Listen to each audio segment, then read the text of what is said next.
ማለት ነው አስወርዶኛል እኔ ምክንያቱም እውነት ስለሌለው እውነት ቅጥፍና ስለሆነ ያማራን ፖለቲካ እየገደለ ስለሆነ ከውስጥ ማለት ነው አጭርባሪነት ስለሆነ ይሄ ተደራጅተው በተለይ እስክንድር ነጋን እንደግፋለን ብለው የመጡ ሰዎች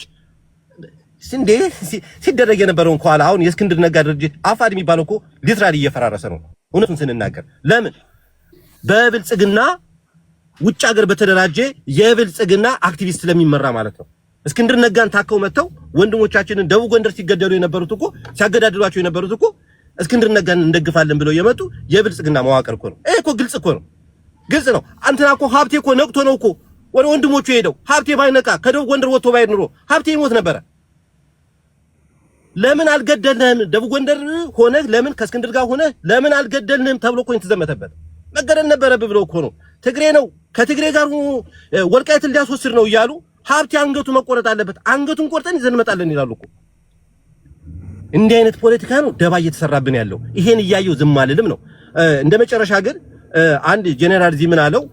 እስኪ አንድ ጥያቄ ልጠይቅህ አለው ቅድም አስገብተሽው ነበር ለምን ነው ወጣ ልጁ አላቀም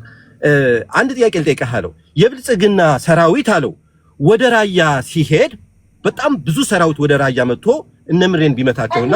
ሲሄድ ማታወራና ተመጣ ይንጣሱ የታለሱ ይቅርታ በእናትሽ አስገቢው እሱ ልጅ ጄኔራል የሚባለው ልጅ በጣም ጎበዝ ልጅ ነው የብልጽግና ሰራዊት ወደ ወሎ ወደ ራያ ቢመጣና እነምሬን ሊመታ ቢመጣ ቲፒኤልኤፎቹ ቢያግዙ ትደግፋለህ አለው አልደግፍም ያለው ይሄው መድኃኒዓለም በሚያውቅ እንዲህ ብሎ ነው የተናገረው ከዚህ በላይ ብልጽግና መሆን አለ እንዴ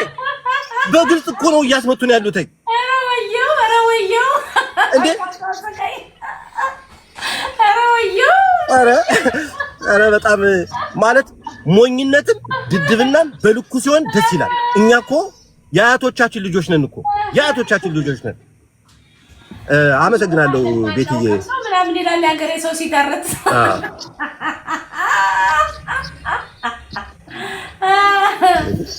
ከህወሓት ሆነ ከብልጽግና ጋር ህብረት የለንም ሳሚ እኛ አይ ሳሚ ሞኝ ነው ሳሚ ተወባከ